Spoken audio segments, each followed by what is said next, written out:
மதிப்புக்கும் மரியாதைக்கும் உரிய தலைமை ஆசிரியர் இயக்குனர் திரு கணேசன் ஐயா அவர்களே, தலைமை ஆசிரியர் இயக்குனர் திரு துரைசாமி ஐயா அவர்களே, போற்றுதலுக்குரிய சேர்மன் வெங்கடாச்சலம் ஐயா அவர்களே, செயல் வீரர் செயலாளர் பாலகிருஷ்ணன் ஐயா அவர்களே, பொருளாளர் பழனிசாமி ஐயா அவர்களே, ஆசிரியர் பெருமக்களே, பெரியோர்களே, தாய்மார்களே, நல்லவர்களே, வல்லவர்களே, நாளும் தெரிந்தவர்களே, சீரும் சிங்கங்களே, சிங்க பெண்களே,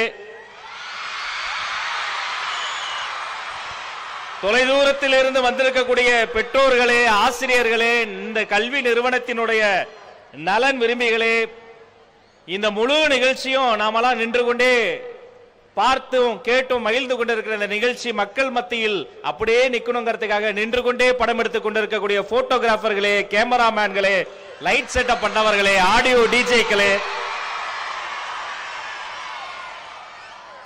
எதை சொல்றது எதை விடுறதுனா, நாம நாமக்கலுக்கு போனோம்னு எனக்கு ஒரே ஆச்சரியம். ஒவ்வொரு ஊர்ல ஒவ்வொரு சிறப்பா இருக்கும். என்ன சிறப்புன்னு வந்த உடனே அப்படியே வர வழி முழுக்க அப்படியே பார்ப்பதற்கே அழகாக துள்ளி பாய்ந்த அந்த மயிலை சொல்வதா, வயலை சொல்வதா, வந்து இறங்கியவுடன் அப்படி அலங்கார பொம்மையோடு தந்த அணிவகுப்பை சொல்வதா, தொலைதூரத்தில் இருந்து வந்த என்னை வாயார வாங்க வாங்க என்ற வரவேற்பு செய்த நமது பள்ளி குழுமத்தினுடைய வரவேற்பை சொல்வதா, ஒவ்வொரு நிகழ்ச்சியையும் குறிப்பிட்டு அருமையான தமிழில் வர்ணனை செய்த நமது நிகழ்ச்சி தொகுப்பாளர்களை சொல்வதா, மேடையில் இருந்து பார்க்கும் பொழுது இது பள்ளிக்கூடமா இல்ல விஜய் அவாட்ஸான் தெரியாத அளவிற்கு வைப்ஸ்ல இருக்கக்கூடிய மாணவர்களை சொல்வதா, நான் எப்படி சொல்வேன், எங்க ஐயா கலாம் கண்ட கனவை நனவாக்க போகிற வருங்கால அப்துல் கலாம்களையும் கல்பனா சாவ்லாக்களையும் வணங்கி, அடேப்பா என்ன கூட்டம் என்ன கூட்டம். அதுல என்னன்னா, சில இடத்தெல்லாம் நாங்க போய் கெஞ்சுவோம், கையை தட்டுங்க, உற்சாகப்படுத்துங்க. இங்க என்னன்னா, அங்க கை தட்டினா இவன் கை தட்டுறான், இவன் கை தட்டினா அவங்க கை தட்டுறாங்க. பார்க்கவே சந்தோஷமா இருக்கு. அதுல நடுவுல அந்த பையெல்லாம் ஏதோ சினிமா தேட்டர் டிக்கெட் கிழிச்சு போடுற மாதிரி என்ன உற்சாகம் என்ன உற்சாகம். அடையப்பா அடையப்பா, போதும் போதும். பேப்பர் திந்து பக்கத்து பையன் சட்டையை கிழிச்சு வீசிட்டு இருக்க நீ எல்லாம். அவ்வளவு உற்சாகங்க. பசங்க கிட்ட பிடிச்சது ஏதேதோ ஆக வேண்டும்னு ஆசைப்பட்டு கடைசியில குழந்தையாகவே இருந்திருக்கலாம் நினைப்பதோடு முடிந்து விடுகிறது வாழ்க்கை. என் நெஞ்சிற்கனியே குழந்தைகளே, கண்மணிகளே, உங்களுக்கு அன்பு வணக்கம். லிட்டில் ஏஞ்சல்ஸ் எத்தனை பெரிய பாரம்பரியம் மிக்க ஒரு பள்ளிக்கூடம். அடே அப்பா, எத்தனை ஆண்டுகள், எத்தனை தலைமுறை. இது மாதிரி இடத்துக்கெல்லாம் இந்த ராஜ்மோகனை கூப்பிடும்போது எனக்கே யோசனையா இருக்கும், எதுக்கு நம்மள போய் கூப்பிடுறாங்க. ஏன்னா மேடையில் அவ்வளவு சொன்னார் ஆனுவல் ரிப்போர்ட்ல, சார் அந்த பிள்ளை இவ்வளவு மார்க் வாங்கியிருக்கு, அது ஃபர்ஸ்ட் இவ்வளவு மார்க் வாங்கினாங்க. ஏன்னா ஒரு குழந்தை ஆடும், ஒரு குழந்தை பேசும், ஒரு குழந்தை மார்க் வாங்கும், நிறைய பரிசு வாங்குவாங்க. நான் படிச்ச பள்ளிக்கூடத்துல நான் எந்த பரிசும் வாங்கினது இல்ல. எங்க ஹெட்மாஸ்டர் கூப்பிட்டு கேட்பாரு, ஏன்பா எதுவுமே வாங்க மாட்டேன். நான் சொன்னேன், சார் எதுவுமே பரிசு வாங்காத போட்டி வச்சா எல்லா வருஷமும் நான் தான் வாங்குவேன், நான் வாங்குவேன், நீங்க வைக்கிறது இல்ல அப்படின்னு சொல்லிட்டு இருப்பேன். ஆனா அம்மா சொல்லும், அம்மா சொல்றதெல்லாம் கேட்பேன். டியூஷன் போக சொன்னா போவேன், படிக்க சொன்னா படிப்பேன். நீங்களா இப்ப பப்ளிக் எக்ஸாம் 1200 மார்க்கு எழுதுறீங்களா? ஆமா. 600 மார்க் தானா? 600-ஆ? நான் எதுக்கு 1200 மார்க்கு எழுதுனேனே தெரியல. ஒவ்வொரு சப்ஜெக்டும் 200 மார்க்கு மாங்குன்னு படிச்சு அந்த 70, 80, 90 மார்க் வாங்கி ஜஸ்ட் பாஸ் ஆகிறதுக்குள்ளே போதும் ஆயிரும். அதுவும் இப்பெல்லாம் ரிசல்ட் ஆன்லைன்லயே வந்துருது. நான் படிச்சப்பெல்லாம் பிரவுசிங் சென்டர்னு ஒன்னு இருந்தது. சைக்கிள் எடுத்துட்டு போகணும் சார், 6 கிலோமீட்டர் பெடல் பண்ணி போய் பிரவுசிங் சென்டர்ல போய் ரிஜிஸ்ட்ரேஷன் நம்பர்னு கொடுக்கணும். அந்த கம்ப்யூட்டர் எல்லாம் பாத்தீங்கன்னா இந்த வாஷிங் மிஷின் சைஸ்ல இருக்கும், அவ்வளவு பெருசு. ரிஜிஸ்ட்ரேஷன் நம்பரை தட்டினோட அப்படி ஒரு பிரிண்ட் அவுட் வரும், கிட்டு கிட்டு கிட்டு நமக்கு நடுக்கும். வாங்கின உடனே நான் அப்படி எட்டி கணக்கு படத்துல பாஸ் ஆன்னு பார்த்தேன். ஏன்னா மேக்ஸுக்கு எனக்கு பரம்பரை தகராறு.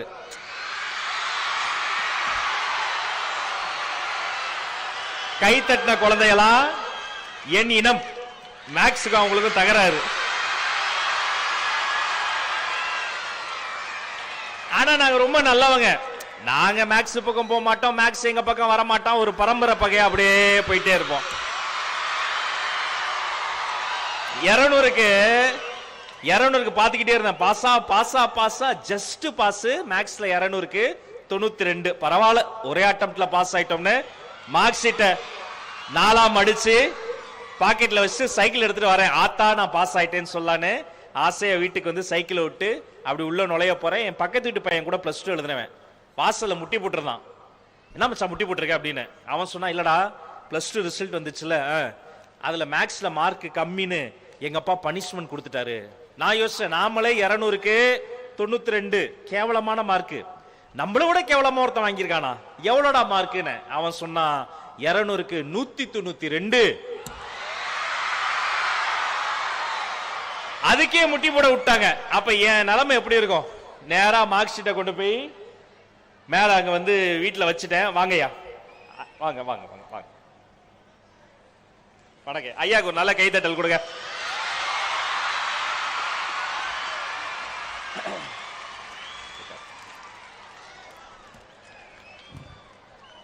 மேக்ஸ்ல 192 வாங்கினவனே முட்டி போட விட்டாங்க. நம்ம நிலைமை அவ்வளவுதான் நினைச்சு உள்ள போய் மார்க் ஷீட் இப்படி வச்சுட்டு நின்றுகிட்டு இருந்தேன். என்னை போன்ற பேச்சாளர்கள் பேசுகிற போது இந்த பெண்மணிகளை, இந்த தாய்மார்களை, இந்த தெய்வங்களை ஏன் தெரியுமா பெருமையா பேசுறோம்? இந்த ராஜ்மோகனுடைய கேவலமான +2 மார்க் ஷீட்டை உத்து பார்த்துட்டு எங்க அம்மா தனலட்சுமி சொன்னாங்க, நீ நல்லா தான் கண்ணு எழுதியிருப்ப, கரெக்ஷன் பண்ண நான் கண்ணு தெரியல விடு அப்படின்னாங்க. தாய் பாசம். நான் கேவலமான மார்க் வாங்கியிருக்கேன், அம்மா சொல்லுது நீ நல்லா தான் எழுதியிருப்ப, கரெக்ஷன் பண்ண அவனுக்கு கண்ணு தெரியல. எங்க அம்மா அடுத்து இன்னொன்னு சொன்னாங்க. அப்பதான் எனக்கு ஹார்ட் அட்டாக்கே வந்தது. என்ன தெரியுமா, தம்பி நீ வேணா ரீவேல்யூஷன் போடுறியா? நாங்க ஐயோ எழுதுன எனக்கு தெரியாதா, நான் 50 மார்க்கு தான் எழுதினேன். அம்மா 12 வருஷம் நீ போட்டு கொடுத்த பூஸ்ட் போன்விட்டா டீ காஃபி எல்லாம் குடிச்சு 7 டியூஷன் சென்டர் போய் மாங்கன்னு படிச்சு வராத மார்க்கு 750 ரூபாய் கட்டி ரீவேல்யூஷன் வந்தா நம்ம பரம்பரைக்கு அசிங்கமா வேண்டாமா அப்படின்ட்டேன். எங்க அம்மா வந்து அவங்களும் ஒரு சிங்கம், இந்த ஆர்மிக்காரர் பொண்ணு, அவன் என்னன்னாலும் பாத்துக்கலாம்டா. ஏங்க இந்த மேனேஜ்மெண்ட்ல எவ்வளவு காசு கேட்பாங்க, கம்ப்யூட்டர் சயின்ஸ்னா எவ்வளவு கேட்பாங்க, ஐடினா எவ்வளவு, நாசால சேர எவ்வளவு கேட்பாங்க, இஸ்ரோல எவ்வளவு. எங்க அம்மா நாசாங்கிறது ஒரு இன்ஜினியரிங் காலேஜ் நம்பிக்கிட்டு இருக்கு. எங்க அப்பா ஒரு வார்த்தை திட்டலையே, அப்படியே இருந்தார். அப்பதான் எனக்கு கிடுகிடுச்சு. தனியா கூப்பிட்டா, ஏய் வாடா அப்பா சொல்லுங்கப்பா. கிட்ட கூப்பிட்டு சொன்னார், மகனே நீ யாருன்னு எனக்கு தெரியும், நான் யாருன்னு உனக்கு தெரியும். உனக்கு படிப்பு வரலன்னா காசு தரேன், பிசினஸ் பண்ணு, இல்ல ஒரு BA தமிழ் லிட்டரேச்சர் விஸ்காம் அது மாதிரி படிக்கிறியா, உனக்கு பெருசா படிப்பு வரல போல இருக்கேன்னார். நானே அந்த திட்டத்துல தான் இருந்தேன். ஆனா நம்ம அப்பா எது சொன்னாலும் நம்ம ஸ்கூல் படிக்கும் போது நமக்கு பிடிக்காது தெரியுமா. டோன்ட் அண்டர் எஸ்டிமேட் மீ அப்படின்னு சேலஞ்ச் பண்ணி வீட்டுல இருந்த மொத்த காசையும் எடுத்துட்டு போய் சென்னைக்கு மிக அருகில் ஒரு இன்ஜினியரிங் காலேஜ்ல சேர்ந்துட்டேன். சேர்ந்த புதுசுல ஜாலியா இருந்தது. அதாவது இன்ஜினியரிங்கிறது ஒண்ணு இல்ல, இப்ப நான் பேசுகிற இந்த மைக்ரோபோன், இந்த ஒலிவாங்கி உள்ளே ஒரு காம்போனன்ட் இருக்கிறது. இதை கண்டுபிடித்தது ஜெர்மனியினுடைய இன்ஜினியர்கள். இப்போ வரைக்கும் ஜெர்மனில இருந்து இம்போர்ட் பண்றோம். நீங்க பாக்குறீங்கல்ல இந்த LED ஸ்கிரீன் இருக்கா, அது உள்ளார பொட்டு போல ஒரு காம்போனன்ட் இருக்கு. அந்த LED LCD காம்போனன்ட்ஸ் எல்லாம் கண்டுபிடித்தது சைனாவின் இன்ஜினியர்ஸ். இப்போ வரைக்கும் சைனால இருந்து இம்போர்ட் பண்றோம். யாராச்சும் எதையாச்சும் கண்டுபிடிக்கணும், இனோவேஷன் தான் இன்ஜினியரிங். 3ஆம் ஆண்டு 4ஆம் ஆண்டுல ஒரு இன்ஜினியரிங் மாணவன் எதையாவது கண்டுபிடிப்பான். நான் காலேஜ் சேர்ந்த 3 நாள்ல ஒண்ணு கண்டுபிடிச்சேன். கை தட்ட மாட்டீங்களா? 3 நாள்ல ஒண்ணு கண்டுபிடிச்சேன். அது என்னன்னா, காலேஜ் சேர்ந்த 3 நாள்ல ஒண்ணு கண்டுபிடிச்சா அது என்னன்னா, இந்த ஜென்மத்துல நான் இன்ஜினியர் ஆக மாட்டேன்னு கண்டுபிடிச்சிட்டேன்.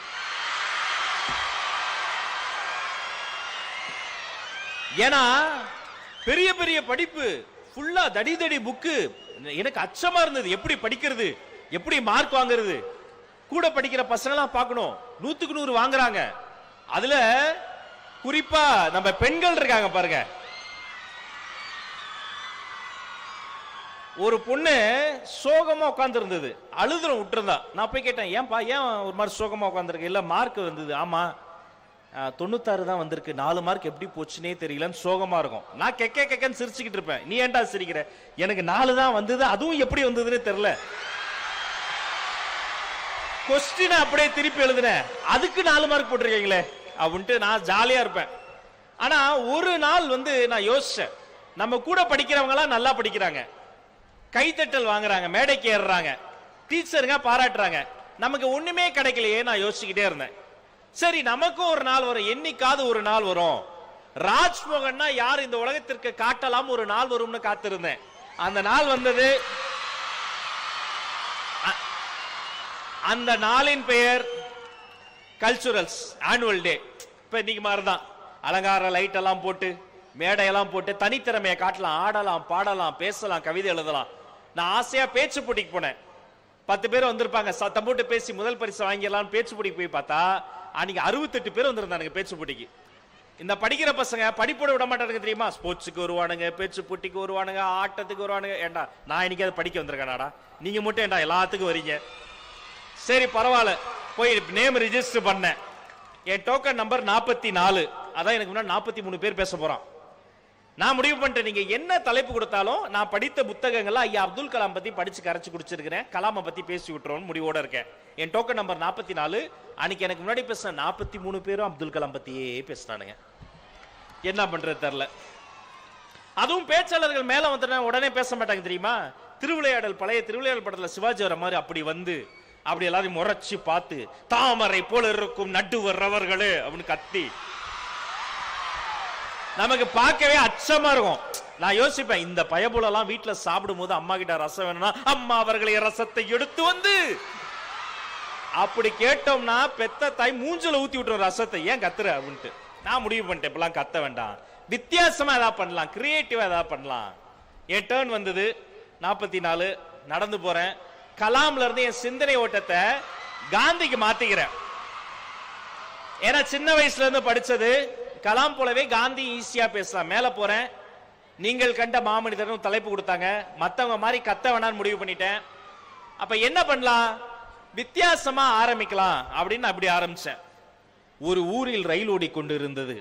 ஜட்ஜ் எல்லாம் நிமிர்ந்து பார்த்தாங்க, யார் இந்த லூசு, தம்பி இது பேச்சு பிடிப்பா அப்படின்னாங்க. ஐயா பேசுவாங்கயா பேசு. ஒரு ஊரில் ரயில் ஓடி கொண்டு இருந்தது. ரயிலோடைய ஊரின் பெயர் தென்னாப்பிரிக்கா. ரயிலுக்குள் இருந்தது இந்திய இளைஞன்.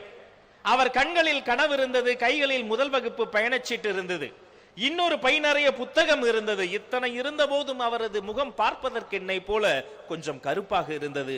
அவர் கருப்பாக இருந்ததால் கழுத்தை பிடித்து கீழே தள்ளினார்கள். கீழே விழுந்த மனிதனின் பெயர் மோகன்தாஸ் கரம்சந்த். நிறவெறிக்கு எதிராக எழுந்து நின்ற மனிதனின் பெயர் தான் மகாத்மா காந்தின்னு ஆரம்பிச்சேன்.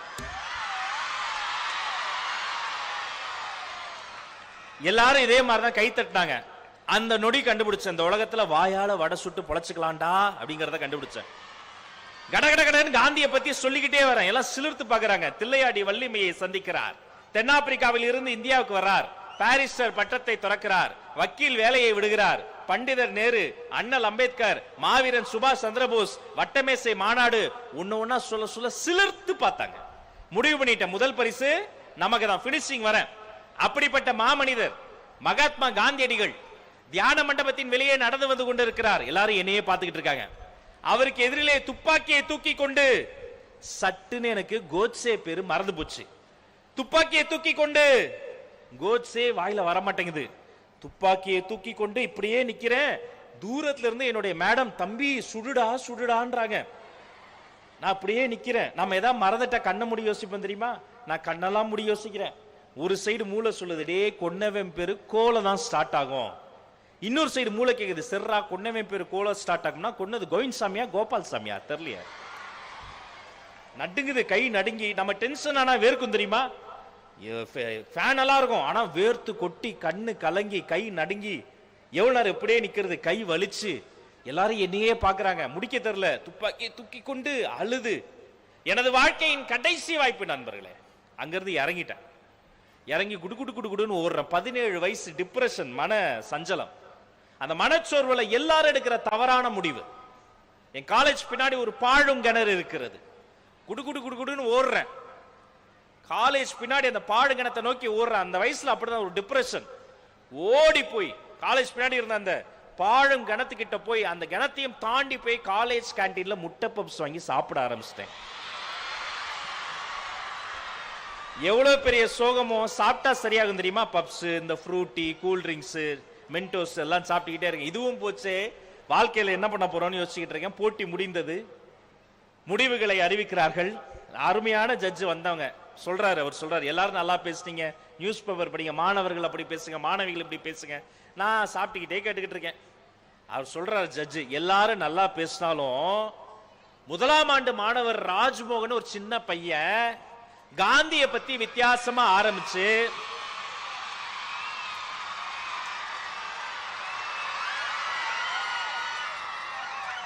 ஃபர்ஸ்ட் இயர் ஸ்டூடெண்ட் காந்தியை பத்தி வித்தியாசமா ஆரம்பிச்சு கடகடன்னு காந்தியை பத்தி சொல்லிக்கிட்டே வந்து கடைசியில காந்தி செத்து போன துக்கத்தை சொல்ல முடியாம அழுதுகிட்டே ஓடினாம் பாருங்க, அவனுக்கு தான் பரிசுன்றார். நான் அதிர்ச்சியில் அந்த பப்ஸ் அப்படியே முழுங்கிட்டேன். நம்ம மேடம் மாதிரி தான் மைக்ல ஒருத்தன் கத்துறாங்க, ராஜ்மோகன் இங்க இருந்தாலும் மேடைக்கு ஓடி வரவன், இருங்க நானே வாயை தொடச்சிட்டு வரேன் அப்படின்னு ஓடுறேன்.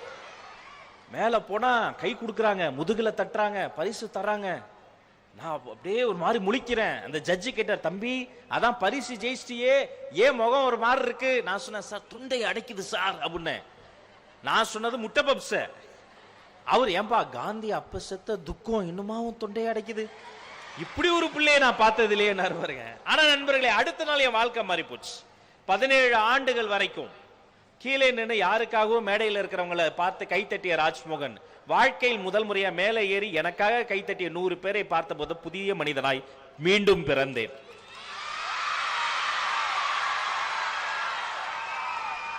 Purpose of our life.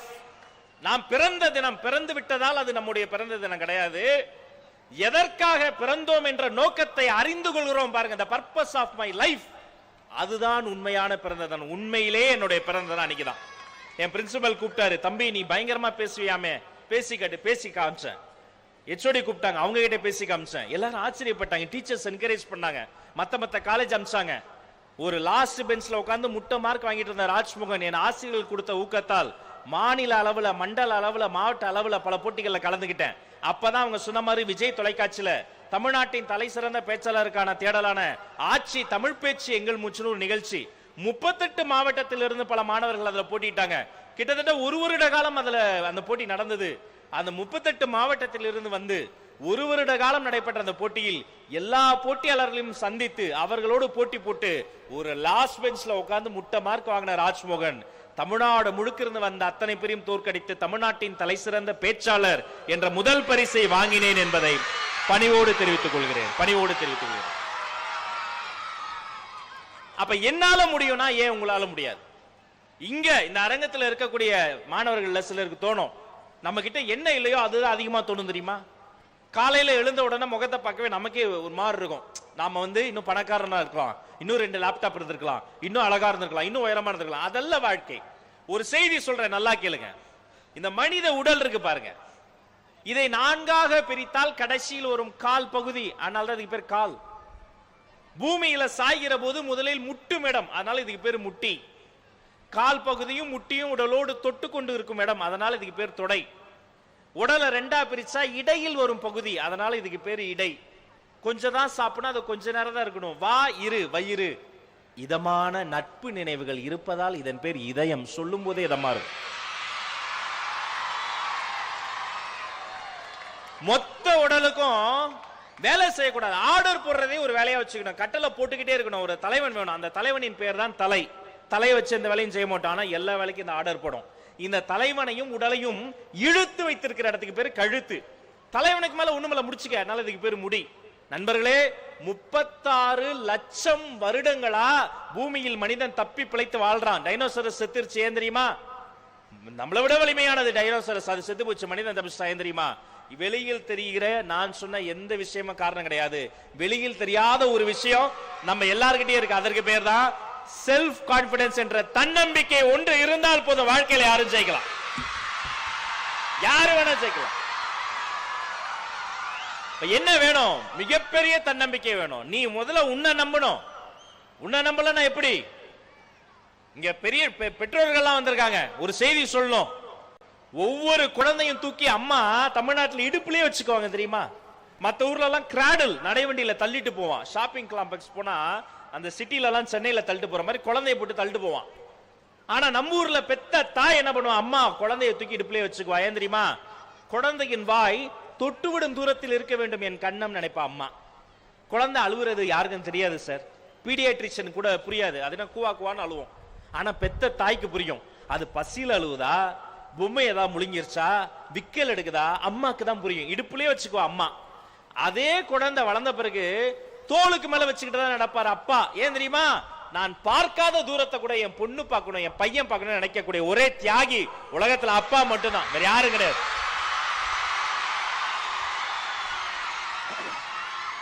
சின்ன வயசுல திருவிழாக்கு போவேன், எங்க அப்பா இருப்பாரு, பா சாமி தெரியலப்பா கண்ணுக்கு அப்படிமே, வேட்டியை மடிச்சுக்கிட்டு மேல ஏறான் பாரு. சின்ன வயசுல செருப்பு போட்டு தான் நடப்பேன், செருப்புலாம் போக மாட்டேன். செருப்பு காலை வச்சு அப்பா வெள்ளை வேட்டி வெள்ளை சட்டைக்கு மேல நான் ஏறான் பாரு. ஏறி அப்பா மேல நின்னுக்குவேன். இப்ப சாமி தெரியுதா அப்படிம்பாரு. நான் தெரியுதுப்பா கும்பிடும்பாரு. அப்ப தெரியல, இப்பதான் தெரியுது. நான் எதை பார்த்து கும்பிட்டனோ அது மட்டும் அல்ல, யார் மீது நின்று கொண்டிருந்தனோ அவர்தான் எனது சாமி என்பது இப்பதான் புரியுது. இங்க நிறைய பேரண்ட்ஸ் இருக்காங்க, வெளில சொல்ல மாட்டேன் தெரியுமா? ஒரு வயசுக்கு மேல பையன் வளர்ந்துட்டானா முதல் பிரச்சனையே பஞ்சாயத்தே அப்பாவோட தான். அப்பா ஹாலுக்கு வந்தா பையன் எஞ்சி கிச்சனுக்கு போயிடுவான். அப்பா கிச்சனுக்கு வந்தா அவன் எஞ்சி பெட்ரூம் போயிடுவான். அப்பா மொத்தத்துல வீட்டுக்கு வந்தா அவன் எஞ்சி விளையாட போயிடுவான். ஒரு மாதிரி அப்படியே இருக்கும், சொல் பேச்சே கேட்க மாட்டான். அப்பாக்கள்னு அம்மாக்களை விட ரொம்ப ஸ்பெஷல். அம்மா கூட சொல்லி சொல்லி வளர்ப்பாங்க. உனக்கு 2 வயசா இருக்கும் போது மலேரியா வந்தப்ப பெத்த வயிறு பத்தி எரியுது, இப்படி பேசுற. மலேரியா வந்தது 3 நாள் நீ கவனிச்ச, டீ ஊத்துன அதானே. ஆனா அப்படி பில்டப் பண்ணுவாங்க, ஐயோ இன்னும் கிட்னியே கொடுத்த மாதிரி பில்டப் பண்ணுவாங்க.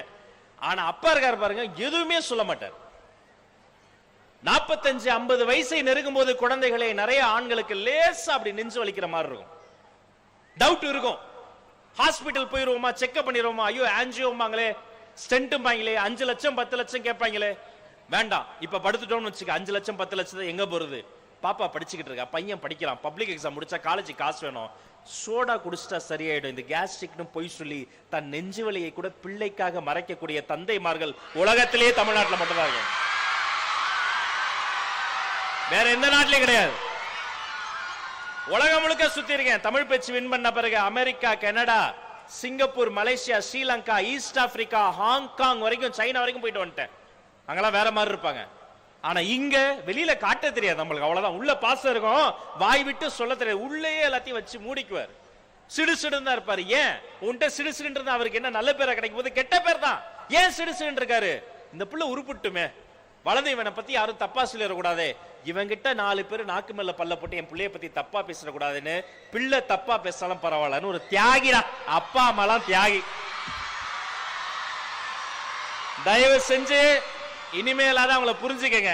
சரி அப்பா அம்மா ஓகேங்க, ஸ்கூல்ல கொண்டு வந்து விடும்போது எங்க அப்பா அம்மா என்ன சொன்னாங்க, என் பிள்ளைய எப்படியாவது காப்பாத்திருங்க டீச்சர், உங்களை நம்பிதான் விடுறேன். ஒவ்வொரு அப்பா அம்மாவும் தான் புள்ள ஜெயிக்கணும்னு நினைச்சா அது அப்பா அம்மா, தான் கிட்ட படிக்கிற எல்லா புள்ளையும் ஜெயிக்கணும்னு நினைச்சா அதான் டீச்சர்ஸ். ஆசிரியர் பெருமக்களை போல உலகத்துல யாரும் இருக்க முடியாது.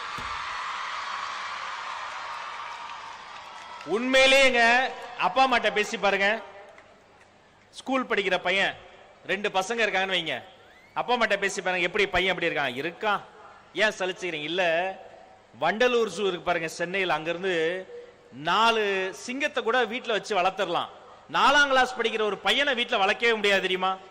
காலையில எழுந்தாலே வீடே அப்படியே அவசர கதியா இருக்கும், அவ்வளவு சேலஞ்ச். அப்ப யோசிச்சு பாருங்க, ஒவ்வொரு கிளாஸ்லயும் 40 பசங்களை உட்கார வச்சு நம்ம பாடம் எடுக்கணும். 40 குழந்தைகளும் 40 விதமா இருக்கும். அதுவும் கொஞ்சம் வளர்ந்த குழந்தைகள் பரவாயில்ல, சின்ன குழந்தைகள் இருக்கான் பாருங்க, லாஸ்ட் பெஞ்ச் உட்கார வைக்கிறதுக்குள்ள முத பெஞ்ச் ஏஞ்சிருவான், முத பெஞ்ச் உட்கார திரும்பி பார்த்தா லாஸ்ட் பெஞ்ச் படுத்துருவான். அவனை எழுப்பி விடுறதுக்குள்ள பார்த்தா நடு பெஞ்ச் காணாம போயிருக்கு, எங்கன்னு பார்த்தா ஜன்னல் கம்பி பிடிச்சு தொங்கிக்கிட்டு இருப்பான். டார்வின் சொன்னது உண்மை, குரங்கில் இருந்து மனிதன் வந்தான், நம்மால் நிரூபிச்சுக்கிட்டே இருப்பான். அவங்களை எல்லாம் உட்கார வச்சு உண்மையிலேயே பொறுமைக்கான நோபல் பரிசு யாருக்காவது கொடுக்கணும்னா நம்ம ஆசிரியர் பெருமக்களுக்கு தான் எல்லா வருஷமும் கொடுக்கணும். பொறுமையா இருக்கிறாங்க. அடேங்க அப்பா. நம்ம அறிமுக உரையில சொன்ன மாதிரி நான் ஊர் ஊரா போய் பேசுவேன், உலகம் ஃபுல்லா போய் பேசுவேன். தமிழ்நாட்டின் தலை சிறந்த மருத்துவர்கள் என் நண்பர்கள். ஆனா ஒரு நாளும் நான் பேசும்போது வந்து சொல்ல மாட்டாங்க, ராஜமோகன் சாருக்கு என்ன ப்ராப்ளம்னாலும் என்கிட்ட தான் ட்ரீட்மெண்ட்டுக்கு வருவார். சொல்ல மாட்டாங்க, சொல்லக்கூடாது. ஒரு வக்கீல் சொல்ல மாட்டார், காவல்துறை அதிகாரிகள் என் நண்பர்கள் அவங்க சொல்ல மாட்டாங்க. ஆனா ஒரு புத்தக திருவிழா நான் பேசுறேன்னு வைங்க, தூரத்துல அந்த பந்தல் கிட்ட ஒளிஞ்சு நின்று பார்த்துட்டு பக்கத்துல சொல்லுவாங்க, அதோ பேசுறாரு ராஜமோகன் சாரு, அவர் 2ஆம் கிளாஸ் எங்கிட்ட தான் படிச்சாரு, தங்கமான பையன். என் டீச்சர் மட்டும் தான் உலகத்துல என்னைய பத்தி பெருமையா ஒவ்வொரு நாள் சொல்லிக்கிட்டே இருப்பாங்க. வாழ்க்கையில அப்பா அம்மாக்கு அடுத்து நீ தெய்வமா கும்பிட வேண்டியது ஆசிரியர்கள். அவங்க நல்ல அரகம் நிறைந்த கை தட்டல நாம கொடுத்துறோம். சரி, ஓகே. அப்பா அம்மாவுடைய அருமை, ஆசிரியர் அருமை எல்லாம் உங்களுக்கு நிறைய சொல்லிட்டோம். இந்த அப்பா அம்மாக்கும் ஆசிரியர்களுக்கும் எங்க பசங்களுடைய அருமையை சொல்லணும்ல, சொல்லணுமா வேணாமா? நான் உலக நாடுகள்லாம் போயிருக்கேன். அங்கெல்லாம் பாசிட்டிவா இருப்பாங்க. குழந்தைகிட்ட பாசிட்டிவா பேசுவாங்க, பாசிட்டிவா இருப்பாங்க. இப்ப நான் வந்து இதே விஜய் தொலைக்காட்சியில மிஸ்டர் அண்ட் மிஸ்ஸஸ் சின்னத்திரைன்னு ஒரு நிகழ்ச்சி பார்த்திருக்கீங்களா? அந்த நிகழ்ச்சியில வந்து கலந்துக்கங்கன்னு என் நண்பர் கூப்பிட்டாரு. நானும் ஒய்ஃபும் ஆசையா போனோம். ஒண்ணும் இல்ல, பொது அறிவு போட்டி, புருஷனும் பொண்டாட்டி கலந்துக்கிறது. பொது அறிவு கேள்வி யாரை கேட்பாங்க? பொண்டாட்டியை கேட்பாங்க. அந்த அம்மா தப்பா பதில் சொன்னா தண்டனை யாருக்குன்னா புருஷனுக்கு கொடுத்துருவாங்க. இப்படி ஒரு போட்டி இங்கே வைப்பானா? நான் போன உடனே என் ஒய்ஃப்ட மைக் கொடுத்தாங்க. ராஜமோகன், நீங்க நிறைய பேசுவீங்க, உங்க ஒய்ஃப்ட மைக் கொடுங்க, அவங்க கிட்ட பேசணும்னு எனக்கு திக்குச்சு. ஏன்னா என் ஒய்ஃப் எப்ப பேசுவா என்ன பேசுவான்னு அவளுக்கே தெரியாது. எனக்கு அதிர்ச்சியா இருந்தது. இப்ப அவர்கிட்ட கேட்டாங்க, அம்மா ராஜமோகன் சாரை பத்தி யாருக்கும் தெரியாத விஷயம் ஏதாவது ஒன்று சொல்லு. நான் யோசிச்சு என்ன சொல்லுவாங்க? என் வீட்டுல ஒரு 3000 புக்ஸ் இருக்கு, அதை சொல்லுவாங்களா? யாருக்கு என்ன உதவினாலும் போய் பண்ணுவேன், அதை சொல்லுவாங்களா? மைக் எடுத்து 7 கோடி பேர் பார்க்குற விஜய் டிவில என் ஒய்ஃப் மைக் எடுத்து சொன்னா, ராஜமோகனை பத்தி யாருக்கும் தெரியாது சொல்லணும்னா, அவர் குளிக்கும் போது வசீகரா பாட்டு கேட்டனே குளிப்பாரு. இது என்ன பெரிய தத்துவமா? இதை போட்டு உடைச்சு எல்லாரும் ஐயோன்னு சிரிச்சு. பொது அறிவு கேள்விங்க. சரியா பதில் சொன்னா பரிசு, தப்பா பதில் சொன்னா புருஷனுக்கு தண்டனை. என்ன தண்டனை? கோணியை போட்டு சாக்கரை சொல்றது, தலைகீழா தொங்குறது, தவக்கலமா நடக்கிறது. இந்த வயசுல நடந்தா நல்லா இருக்குமா? ஒரு கேள்வி, இங்க இருக்கிற ஆண்கள் சும்மா இருங்க, பெண்களுக்கு மட்டும். முதல்ல சரியா பதில் சொல்றவங்களுக்கு நம்ம சேர்மன் இங்கேயே 10,000 ரூபாய் பரிசு தருவார் என்பதை மகிழ்ச்சி எடுத்து. சரி, ஆண்கள் சும்மா இருங்க, பெண்களுக்கு மட்டும். சரியா? ஃபர்ஸ்ட் சொல்றவங்க எழுதுன்னு சத்தமா சொல்லணும். திருக்குறள் மொத்தம் எத்தனை? 10க்கும் மேற்பட்டோர் சரியா சொன்னதால பரிசு அவரே வச்சுக்குவார் என்பதை கூறிக்கொண்டு, பரவாயில்ல, உற்சாகமா பதில் சொன்னாங்க. சரியா பதில் சொன்னவங்களுக்கு நம்ம ஒரு பெரிய கைத்தட்டல் கொடுத்துடலாமா? Very good. வாங்கயா வாங்க. திருக்குறள் மொத்தம் 1330. சரியாமா? என் ஒய்ஃப்ட கேட்டாங்க, திருக்குறள் மொத்தம் எத்தனை சொல்லிடுவான்னு நினைச்ச பதட்டத்துல மைக் எடுத்து என்ன தெரியுமா சொன்னா, அது கோடி கணக்குல இருக்கு.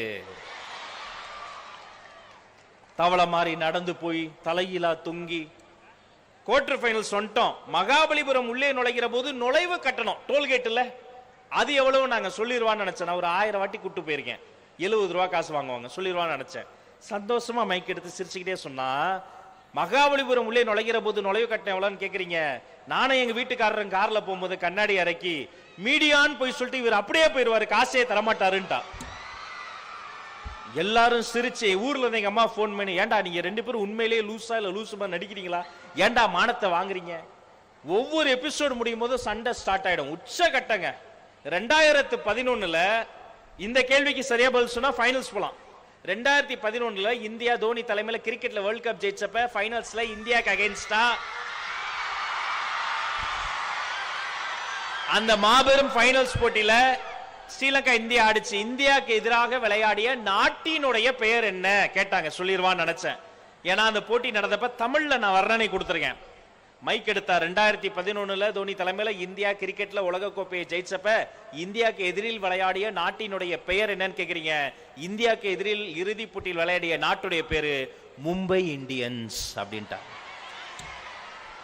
அந்த எபிசோட் முடிஞ்சு வண்டியில ஏறோம்னா வீட்டுக்கு வர வரைக்கும் சண்டை சண்டை சண்டை. ஏன் இது உனக்கு தெரியாதா? அறிவில்லையா? இது கூட கத்துக்க மாட்டியா? நியூஸ் பேப்பர் படிக்க மாட்டியா? நியூஸ் பார்க்க மாட்டியான்னு நான் கத்த வீட்டுக்கு வர்றதுக்குள்ள பெரிய சண்டையாகி போயிடும். எங்க வீட்டுல 2 பசங்க. மூத்த பையன் பேரு பகத்சிங், இளைய மகனின் பேர் தீரன். சுதந்திர போராட்ட வீரர்களினுடைய பேரை தான் எங்க வீட்டுல நான் வச்சிருக்கிறேன். 4ஆம் கிளாஸ் படிக்கிறான் பெரியவன், 2ஆம் கிளாஸ் படிக்கிறான் சின்னவன். அவங்க 2 பேரும் பேசிக்கிறத வச்சு என்ன படம் டிவில பார்த்தாங்க நான் கண்டுபிடிச்சிருவேன். சமீபத்தில் அன்பு சகோதரர் சிவகார்த்திகனுடைய டான் ஒரு படம் வந்ததா? டான் அது பார்த்திருப்பான் போல. ஒரு நாள் கூப்பிட்டு சத்தம் போடுறான், ஏன்டா மார்க் கம்மியா வாங்கியிருக்கேன்? அவன் சொன்னான், ஹாம்பா தெரியாம பண்ணிட்டான். நான் கேட்டேன், ஏமா இது என்ன லாங்குவேஜ் ஏங்க அது அந்த டான் படத்துல சூரி பேசுவாரு அதுதான். கோபமா பேச முடியாது. என்னடா சோறு திங்கிற, என்னடா திங்கிற, நான் திங்க டிஃபா அப்படிமா. ஓ அப்ப ஏதோ ஒண்ணு பார்த்து அப்படியே அவங்க பேசுறாங்க. ஒரு நாள் நான் என்னுடைய ஸ்டடி ரூம்ல எழுதிக்கிட்டு இருந்தேன் அடுத்து என்ன பேசலாம் அப்படின்ட்டு. அப்ப வெளியில சத்தம் கேக்குது ஆள்ல. போய் பார்த்தா 2 பசங்க சோஃபால உட்காந்து பேசிக்கிறாங்க. உனக்கு அறிவு இல்லையா, உனக்கு புத்தி இல்லையா, உனக்கு மூளை இல்லையா, அங்க பாரு உன் குடும்பத்தை பத்தி தெரியாதா. நான் ஒய்ஃபை கூப்பிட்டேன். இப்ப என்னம்மா இது எந்த படத்துல வர வசனம் சொன்னாங்க. ஏங்க இது படத்தில் வர்ற வசனம் இல்ல, விஜய் டிவில இருந்து ஒவ்வொரு ரவுண்ட் முடிஞ்சு வரும்போது நம்ம சண்டை போடுவோம்ல, அதை பார்த்து இந்த குழந்தை அப்படியே பேசுதுங்க. நான் தயவு செய்து பெரியவர்களை, இங்க இருக்கக்கூடிய பெற்றோர்களை, ஒரு செய்தி உங்களுக்கு இதுதான். இந்த குழந்தைகள் ஒருபோதும் கெட்ட வார்த்தையை பேசுவதில்லை, கேட்ட வார்த்தையை தாங்க குழந்தைங்க பேசுது. நல்லதை பேசுது. தயவு செய்து நல்லதை பேசுங்க. குழந்தைக்கு முன்னாடி சண்டை போடாதீங்க. குழந்தைக்கு முன்னாடி நெகட்டிவா பேசாதீங்க. நான் போன வெளிநாடுகள்லாம் ஒரு குழந்தை பிறந்தா டோனட் கொண்டு வருவாங்க. சார் ஸ்வீட் எடுத்துக்கங்க, வருங்கால செனட்டர் பிறந்திருக்காரு, வெள்ளை மாளிகையினுடைய ஜனாதிபதி பிறந்திருக்காரு, ஸ்வீட் கொடுப்பாங்க. நம்ம ஊர்ல எப்படி போன் பண்ணுவாங்க, எனக்கு கொல்லி போட புள்ள பிறந்துருச்சு. இதுதான் ஒரு லட்சியமா குழந்தைக்கு. காலையில எழுப்பும் போது எவ்வளவு அவசரமா நீங்க யோசிச்சு பாருங்க. குட்டி குழந்தைய கூட செல்லம் கொடுத்தாதான் நம்ம கைக்கு வரும் தெரியுமா. வாடி செல்ல குட்டி ராசதி வாடி தங்கமேனா தான் வரும். ஏய் பா என்ன பாக்குற அப்படின்னா அது போடா அப்படின்னு போயிரும். நாம ஒவ்வொரு நாளும் காலையில குழந்தைகளை எழுப்பும் போது பேரண்ட்ஸ் நீங்க பாருங்க பாசிட்டிவா எழுப்பணும். நீ வருங்கால சாதனையாளர், எழுந்திருமா, எழுந்திருப்பா, வாப்பா, இப்படி எழுந்திருப்பணும். ஆனா நாம எப்படி எழுப்புறோம், எரும மாடு தூங்குது பார், எனக்குன்னு வந்து பிறந்திய, பக்கத்து வீட்டு பையன் எப்படி மார்க் வாங்குறான், உன்னோட ஒரே ரோதனையா போச்சு. அத்தனை குழந்தைங்க பாதிக்கப்பட்டிருக்கு. அதுலயும் எழுப்பி அவசரமா அவனுக்கு மூஞ்ச கழுவி விட்டு பல்ல விளக்கி விட்டு இட்லிய வாயில போட்டு குத்தி அப்புறம் அந்த யூனிஃபார்மா போட்டு சின்ன பசங்க அந்த பெல்ட் ஒண்ண போட்டு கொண்டு வந்து ஆட்டோலயே பைக்லயே வச்சு போ போ போ டாடா டாடா அப்படிங்கும் போது வயிற்ற பிடிச்ச அம்மா கக்கா வருதும்பா. அப்பதான் கரெக்டா சொல்லுவான். போராட்டம். நெகட்டிவா பேசாதீங்க, பாசிட்டிவா பேசுங்க. இந்த காதுகள் இருக்கு பாருங்க, ரொம்ப ஸ்பெஷலானது. கண்ணுக்கு இமைகள் உண்டு. மூக்க கூட நம்ம இப்படி மூச்சு பயிற்சியின் போது மூட முடியும். தூங்கும் போது வாய் மூடிதான் இருக்கணும். சாப்பிட்டு முடிச்சோன்னா வாயை மூடிக்கணும். ஆனா காதுகள் எப்போதுமே திறந்திருக்கு. ஏன், அதுக்கு ஒரு டோரே கிடையாது. ஏன், நல்லதை கேட்கணுங்க, நல்ல விஷயங்களை கேட்கணும். நான் பேசுவதை நீங்க எல்லாம் கேட்கறீங்க. எனக்கு முன்னாடி எத்தனை பெரிய மக்கள் வந்த மேடை இது. மிகப்பெரிய பேச்சாளர்களை கூட்டு வந்து இவங்க ஏன் பேச வைக்கிறாங்க? இந்த செல்வத்துள் செல்வம், குழந்தைகளை நல்லா வளர்த்திருக்கீங்க, வெரி குட்.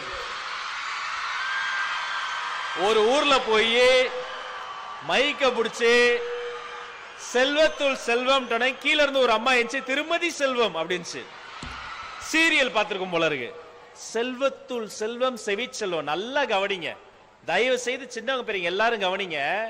3 வயசு குழந்தை திருஞான சம்பந்தர், அருமையான குழந்தை, கோயிலுக்கு கூட்டு போனார். அப்பா கொஞ்ச நேரம் உட்காரியான தண்ணியில் அப்படி முழுகி சாமி கும்புறார். பிள்ளைக்கு பசிக்குது, அப்பாவையும் காணோம். 3 வயசு குழந்தை அழுமா இல்லையா? அம்மே அப்பான்னு கோயில் சிகரத்தை பார்த்து ஞான சம்பந்தர் அழுகுறார். சிவன் பாக்குறார், பார்வதி விட்டு பாவம் பிள்ளைக்கு பால் கொடுன்றார். இந்த ஞான குழந்தைக்கு பால் கொடுக்குறாங்க பார்வதி. இப்ப அப்பா மேல வந்து பாக்குறாரு, பிள்ளைக்கு வாயில பால் ஒழுகிட்டு இருக்கு. கோபம் வந்துருச்சு. யாராவது கொடுத்தா எதையா சாப்பிட்டு, இந்த அப்பாங்களோட ஒரு தொல்லை. அவங்களும் எதுவும் ஸ்நாக்ஸ் வாங்கி தர மாட்டாங்க. பிள்ளைங்க ஏதாவது ஆசையா பிடிச்சா ஏன் சாப்பிட்ட, இதுக்கு சாப்பிட்ட அப்படின்னு அடிப்பாங்க. எல்லா இடத்தையும் சாப்பிட முடியாது, எங்க சாப்பிடுறோங்கிறது ரொம்ப முக்கியம். அதனால அப்பா கண்டிக்கிறார், யாரு கூட தான் அடிக்கிறார். அப்ப 3 வயசு குழந்தை என்ன பண்ணும், அழுணும் தானே. அந்த 3 வயசு குழந்தை பாடுது, தோடுடைய செவியன் அப்படின்னு ஆரம்பிக்குது. தோடுடைய செவியன்னா தோடு போட்டுக்கிட்ட ஒருத்தர் வந்தாரு அப்படின்னு. இப்ப என் கேள்வி என்னன்னா, பால் கொடுத்தது அந்த அம்மா பார்வதி, இவரு தோடுடைய செவியன்றாரு, அதுவும் தோடுன்றாரு. எடுத்த உடனே தோடு. ஒரு கேள்வி, பெரியவங்க பதில் சொல்லலாம். தோடு ஆண்கள் போடுவதா பெண்கள் போடுவதா? பெண்கள் போடுவது தானே. ஆண்கள் போடுவதா? 2 பேரும் போடுறதா? தப்பு. தோடு பெண்கள் போடுவது, ஆண்கள் போடுவதுக்கு பேரு குழை. அப்ப ஏன் அதை தோடுன்றோம்னா, கெட்டுக்கொண்டே இருப்பது கேடு, பட்டுக்கொண்டே இருப்பது பாடு, நட்டு கொண்டே இருப்பது நாடு, தொட்டுக்கொண்டே இருப்பது தோடு. இப்படி காது தொட்ட மாதிரி இருக்கும். அப்ப தொடாம தொங்கிருச்சுன்னா அது தொங்கட்டான், தொடாது தொங்கிக்கிட்டு தான் இருக்கும். அதெல்லாம் அழிஞ்சு போச்சு, உங்களுக்கு தெரியாது. தோடுடைய செவியன் இரண்டாவது வார்த்தையில செவிய போட்டா, செல்வத்துள் செல்வம் செவி செல்வம். பரமசிவன் ஒரு ஆண், ஆனா தோடு பெண்கள் போடுறது. தோடுடைய செவியன் ஞானசம்பந்தர் ஏன் சொல்றாரு? ஏன் சொல்றாருன்னா, பரமசிவன் பாதி பார்வதி கொடுத்துட்டார். ஒரு பக்கம் தோடு, ஒரு பக்கம் குடை. சரி, அது சரி. தோடுடைய செவியன் வந்தாரு, அவர் சுடலை பொடியெல்லாம் பூசி இருந்தாரு, விடையேறி தர்மத்தை எல்லாம் சொன்னாரு, எல்லாம் சொல்லிக்கிட்டே வந்த ஞான சம்பந்தர் கடைசியில ஒரு லைன் போடுறார், முக்கியமான வரி. என் உள்ளம் கவர் கல்வன் அப்படின்னார். ஏன் உள்ளம் கவர் கல்வன் அப்படின்னார்? அப்படி யார் சொல்லலாம்? ஒரு ஆணை பார்த்து ஒரு பெண் தான் சொல்ல முடியும். இவரே ஏன் அப்படி சொல்றாருன்னா, நம்ம என்னதான் பெரிய உருவமா இருந்தாலும் மனதளவுல பணிந்து உருகி, ஒரு பெண், ஒரு தாய், ஒரு பெண், ஒரு மனுஷி எப்படி ஒரு ஒரு உலகத்தை பார்க்கிறாளோ அதை போல பார்த்தால்தான் தெய்வத்திற்கே தெரியும். அதனால்தான் தோடுடைய செவியன் 3 வயசு குழந்தை ஆரம்பிச்சு உள்ளம் கவர் கல்வன்னு பாட்டு நீண்டு போச்சு. அப்ப இந்த காதுங்கிறது ரொம்ப முக்கியம். தயவு செய்து அப்பா அம்மா அதுல நல்ல விஷயங்களை போடுங்க. தயவு செய்து ஆசிரியர் பெருமக்களும் அதுல நல்ல விஷயங்களை சொல்லுங்க. தயவு செய்து மாணவர்களும் மாணவிகளும் நல்ல விஷயங்களை மட்டுமே கேளுங்க. நம்ம லிட்டில் ஏஞ்சல்ஸ் பள்ளிக்கூடத்தினுடைய நிர்வாகம் ஆண்டாண்டு காலமாய் ஒரு பெரிய ஆண்டு விழா என்ற பெயரிலே ஒரு திருவிழாவை நடத்தி கொண்டிருக்கிறாங்க. பார்க்கவே பிரமிப்பா இருக்கு. இத்தனை பெரிய கூட்டத்துக்கு எல்இடி திரை வைத்து இப்படி நடத்தக்கூடிய இந்த பள்ளி நிர்வாகத்தை சொல்லி, இதற்கு ஏற்பாடு செய்து இந்த அலங்கார விளக்குகள் இருந்து பிரம்மாண்ட மேடைகளை அமைத்து கொடுத்த இந்த மொத்த உழைப்பாளிகளை சொல்லி, உங்கள் ஒவ்வொருவரினுடைய வெற்றிக்காக தூரத்தில் உட்கார்ந்து கொண்டிருக்கிற பெற்றோர்களை சொல்லி, அந்த பெற்றோர்கள் கூட அந்த ஒரு குழந்தைக்கு தான், ஆனா தன்னிடம் படிக்கிற எல்லா குழந்தையும் வெல்ல வேண்டும் என காத்திருக்கும் தியாகிகளான ஆசிரியர்களை சொல்லி, இந்த விழாவிற்கு மிக சிறப்பாக என்னை வரவழைத்த எனது அன்பு நண்பர் வேல், இங்க இருக்காரான்னு தெரியல, அநேகமா போன்ல அடுத்த மீட்டிங் பேசிக்கிட்டு இருப்பாரு, அவருக்கு ஒரு நன்றியை சொல்லி, இதே பள்ளிக்கூடத்துல என்னுடைய 20 ஆண்டு கால நண்பர், அருமையான ஆசிரியர், சிறந்த உச்சரிப்புக்கு சொந்தக்காரர் எனது அருமை நண்பர் நாராயணமூர்த்தி அவர்களுக்கு ஒரு நன்றியை சொல்லி, மேலும் இந்த மேடையில் இருக்கக்கூடிய பெரியவர்களுக்கெல்லாம் அவர்களினுடைய திருநாமங்களை சொல்லி, இன்னும் ஒரே ஒரு விஷயத்தை நான் சொல்லி எனது பேச்சை நிறைவு செய்ய போகிறேன். தோனி அவர்களை ஒரு முறை சந்திக்கும் வாய்ப்பு எனக்கு கிடைச்சது. அப்ப நான் கேட்டேன்,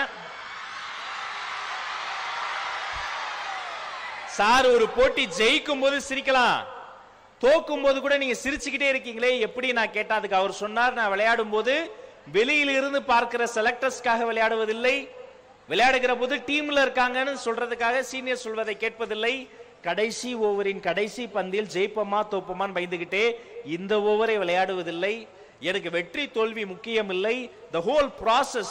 இப்ப நான் டிடிஆராக இல்லை, எனக்கு பிடித்த கிரிக்கெட்டை விளையாடுறேன், அடுத்தவங்களுக்காக இல்லை எனக்காக தானே நான் விளையாடுறேன்னாரு. உங்களுக்கு அதான் சொல்றேன், பக்கத்து வீட்டுக்காரன் சொல்றான், சொந்தக்காரன் சொல்றான், அடுத்தவன் சொல்றான்னு உங்கள் வாழ்க்கையில் படிக்காதீங்க, உங்களுக்காக படிங்க, உங்க வாழ்க்கைக்காக படிங்க, உங்க முன்னேற்றத்திற்காக படிங்க. இந்த மேடையிலே ஆட போகிற, பாட போகிற, பேச போகிற, பரிசுகளை பதக்கங்களை வாங்கி குவிக்க போகிற அத்தனை குழந்தைகளுக்கும் வாழ்த்துக்களை சொல்லி, பரிசு வாங்கினவங்களுக்கு வாழ்த்துக்கள், பரிசே வாங்காம இருக்கிறாங்க சில குழந்தைகள், அவங்களுக்கு இன்னும் பெரிய வாழ்த்துக்கள். ஏன்னா பரிசு ஜெயிச்ச குழந்தைங்க அந்த போட்டியில தான் ஜெயிப்பாங்க, பரிசே ஜெயிக்காத குழந்தைகள் என்ன மாதிரி வாழ்க்கையிலே ஜெயிப்பாங்க என்பதை சொல்லி,